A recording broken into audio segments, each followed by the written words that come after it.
Hey guys, welcome back to another video. In today's video, we're going to talk about the differences between a codependent relationship and an interdependent relationship. When we talk about someone that's codependent, we're talking about a person that's dependent on someone else for their sense of self-worth. And this most commonly shows up in romantic relationships, although it can show up also in other relationship dynamics and friendships as well. So in a codependent person, we often see really poor boundaries. We see them wanting to fix the other partner. That's really common. And we see a really strong fear of abandonment. A codependent person usually believes that if they can make everything okay for their partner, if they can give them everything and put their all into it, then they won't be abandoned. Their partner won't leave them. And this is usually accompanied by a lot of relationship anxiety. So a lot of anxiety around the relationship as a whole, saying and doing the right things, a lot of people-pleasing behaviors, always wanting to put their partner's wants and needs above their own, and this really creates a very unequal relationship dynamic. And people that end up being codependent, they usually have a really low self-esteem. They really struggle a lot with feelings of shame, feelings of guilt, not feeling good enough, not feeling worthy of love. So they derive all of their feelings of self-worth from the relationship and the other person in the relationship. So next, what is interdependency? An interdependent person, or someone that's in an interdependent relationship, is someone that is able to take their needs and wants of their partner and their own needs and kind of push these two things together. So they're good at meeting their partner's needs, and they're also good at meeting their own needs, and then also having their needs met by their partner. So all three of those things are present in an interdependent relationship. So in interdependent relationships, we see a lot of autonomy, and we also see the partnership aspect. So people are able to operate as a couple and then also independently from each other. They can have their own goals, their own desires and drives that they can attune to, and then they can also attune to their partner's needs and have their partner attune to their needs and work together towards common goals that they have. And in interdependent relationships, both couples feel really comfortable expressing their own wants and needs, understanding that the other person is going to receive that. They're not going to make them feel shame or guilt for having needs like we tend to see in codependent relationships, and where the person that's not the codependent might make the codependent feel guilty for having wants and needs and not really wanting to meet those needs for the other person. In interdependent relationships, we often see both partners feeling really comfortable with coming forward with their wants and their needs and their feelings, and not feeling like they're going to get any repercussion for that. Meaning that they don't feel like a burden, or they don't feel those feelings of shame that might be more commonly experienced with the codependent expressing their needs or wants in a relationship. People that are interdependent tend to rely on themselves for their own sense of self-worth. They're able to derive self-esteem, self-worth, good feelings from their own accomplishments and hitting their own goals and living up to their own standards, not the standards of another person. So what are some signs that you might be in a codependent relationship? Well, the first really big telltale sign is that the relationship feels unbalanced. It often feels like you're doing everything you can to meet the needs of your partner, however, your needs aren't getting met in return. And it is unfortunate that codependent people do tend to more commonly get into toxic relationships dynamics than their interdependent counterparts, but this is a very common occurrence. So oftentimes people who are codependent will end up in relationships with people that are more dismissive avoidant. They'll end up in relationships with people that are more narcissistic or have other types of personality defects.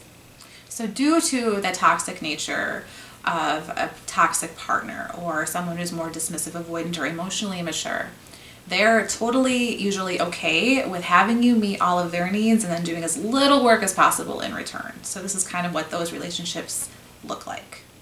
And this will be hard on the receiver as well, because then this person is never really given a chance to really grow or make any positive changes for their own life because they're having all of their needs met by their partner.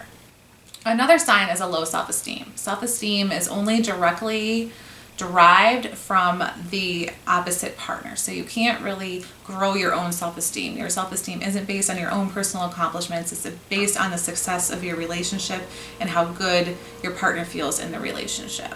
Basically, you need praise from your partner in order to feel good about yourself, I would say about 75 to 80% of the time. A third sign is self-denial. You deny yourself things that are going to make you feel good about yourself that aren't derived from the relationship. So this basically means that you don't really do anything for yourself at all. Everything you're doing, all of your energy is aimed at your partner and the relationship. Another sign is that you rely on your partner to basically do anything. You always need to get permission from your partner that something that you want to do is okay. And while it is completely normal, natural, and healthy to seek the opinion of your partner when it comes to serious decision making, this is basically looks like you need approval for any little thing that you want to do. In really extreme versions, this can look like even the clothes that you buy or how you style your hair can be determined by the wants and needs of your partner. Don't feel like you have any autonomy to make your own decisions. And if you do tend to do something for yourself, you typically feel an extreme amount of guilt for doing something for yourself and not for your partner or without your partner's approval. The last thing I'm going to mention in this video is you tend to take any problems that you and your partner have as being your fault. So this can look sometimes like conflict avoidance, like wanting to avoid conflict altogether because it produces a lot of shame and guilt. Or if there is conflict, you're very quick to take any responsibility to try to smooth the water, to try to make it okay for both you and your partner. The conflicts that happen in relationships, if you're codependent, tend to eat you up much more than if the same conflict were to happen in more of an interdependent relationship. So you tend to really heavily fixate on conflict. So if you had a conflicted conversation with your partner, if you got into an argument, for example, and you're codependent, you're gonna most often, a lot of people that are codependent will replay it over and over again in their head, and then they feel an extreme amount of guilt and anxiety around that conflict, and then they're really quick to want to repair it and make everything better. They'll seek reassurance to make sure that everything is okay with their partner. They completely take their boundaries out of the picture and they just want everything to be okay. So if you're watching this video and those signs resonate with you, you're like, yeah, that's definitely me, or how I tend to lean, or a couple of those definitely are true for me, there are a lot of solutions to this too. It doesn't always need to look like this for yourself. It doesn't need to look like this for your relationship. You definitely can move to being a more secure person. You can move to more interdependency within your relationship with some work. And this can be a really big shift, not just for you, but for your partner as well, because your partner most likely is very used to getting taken care of, doesn't maybe have a sense of independence in and of themselves because they've had everything always taken care of for them and their needs always constantly met. So really the first step is definitely seeking out some type of couples therapy, marriage therapy, talk to a licensed provider about this and seek out counseling. Above and beyond anything, that is the most important thing, is the relationship needs to move together. So both of you need to be working on learning how to meet your own needs.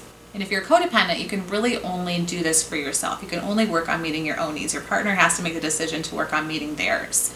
So really gaining a sense of autonomy, learning your own likes and dislikes, the things that you want to do, setting your own personal goals that are interdependent from your partner or independent from your partner are really, really good steps in the right direction to help deal with codependency. Codependency is a personality trait. It does exist on a spectrum, and it is not a pattern that needs to be repeated forever. Learning can completely and totally take place. Certain behaviors can be unlearned over time and with effort and work. Learning how to be alone is probably one of the most important, in my opinion, parts to working on codependency and becoming a more secure, independent or interdependent functioning person. Really learning how to be alone, how to not just be alone, but also enjoy your space while you're alone. Both of those things together. And as a codependent person, it might be really hard to start spending time alone, especially if you're always used to being around your partner and meeting their needs and working to make them happy. And it can be really, really strange to take time away from them and take time for yourself. Learning how to soothe your own wants and needs, it can take time. It's not something that happens overnight. It happens over time. It takes a lot of conscientious work on behalf of the codependent. And in time with this work, both you and your partner can move more towards that interdependent model that I spoke about. You both will feel a sense of independence and also interdependence within the relationship. You'll function well as a couple and also be able to function separately and have a much healthier relationship dynamic. Thank you for watching this video. If you liked it, make sure you give it a thumbs up. If you haven't yet, make sure you hit the subscribe button down below. Subscribe to my channel. Love to see you in future videos, and I will see you in the next one.